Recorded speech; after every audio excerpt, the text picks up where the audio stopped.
मस्तकावर वसलेली नसून ती कामकरी कष्टकरी जनतेच्या तळहातावर वसलेली आहे।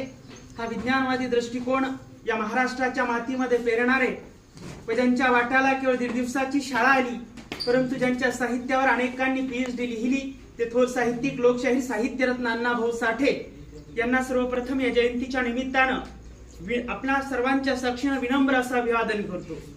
आदरणीय व्यासपीठ या व्यासपीठ मंचावर विराजमान असलेले आपल्या आदर्श ग्रुप ऑफ एज्युकेशनच्या संस्थापक सचिव सुशीलाताई लांडे मॅडम, आपल्या या विद्यालयाचे मुख्याध्यापक आदरणीय जोसेफ सर, त्याचबरोबर आपल्या या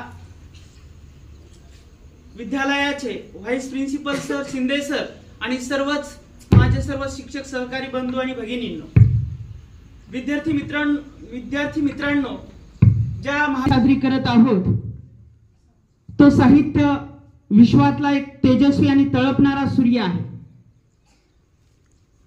कारण कित्येक दिवसाच्या वेदना या अस्पृश्यतेच्या ओझ्याखाली दडपलेल्या होत्या, त्या वेदनेला हुंकार देण्याचं काम अण्णाभाऊ साठेंनी केलेलं आहे। जेव्हा अण्णाभाऊंना मी वाचतो, पाहतो, ऐकतो, त्यावेळेस त्या वेदनेना त्यांनी हुंकार कसा दिलेला आहे हे चित्र सगळं डोळ्यासमोर उभा राहतं। 1 ऑगस्ट 1920 चा तो दिवस, सांगली जिल्ह्यातील वाळवे नावाचा तालुका आणि त्या वाळवे नावाच्या तालुक्यात छोटस असणारं वाटेगाव नावाचं गाव, ज्या गावामध्ये अण्णाभाऊ साठेंचा गावा कुसाबाहेर असणाऱ्या निवडुंगाच्या झाडांच्या छायेमध्ये असलेले दलितांची 4-5 झोपड्या, त्या झोपड्यामध्ये जन्माला आलेले हे अण्णाभाऊ साठे 1 ऑगस्ट 1920 चा तो दिवस, सकाळचे 12 वाजलेले।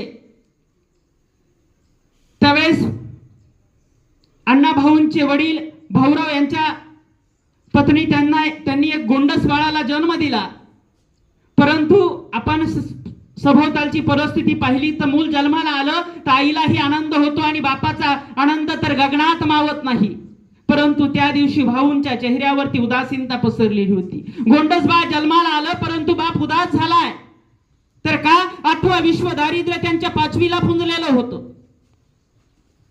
कारण त्यांना चिंता होती, भ्रांत पडलेली होती की या बाळाचं पोट आता भरायचं कसं, याला बाळगुट्टी कुठून द्यायची, या चिंतेने ते ग्रासलेले होते। डोक्याला हात लावून आपल्या पत्नीच्या शेजारी त्या गोंडस बाळाला निहाळत घरामध्ये बसलेले होते। पाहता पाहता दिवस मावळ तिकडे झुकत होता। रात्रीचे 6 वाजले, 7 वाजले, 8 वाजले।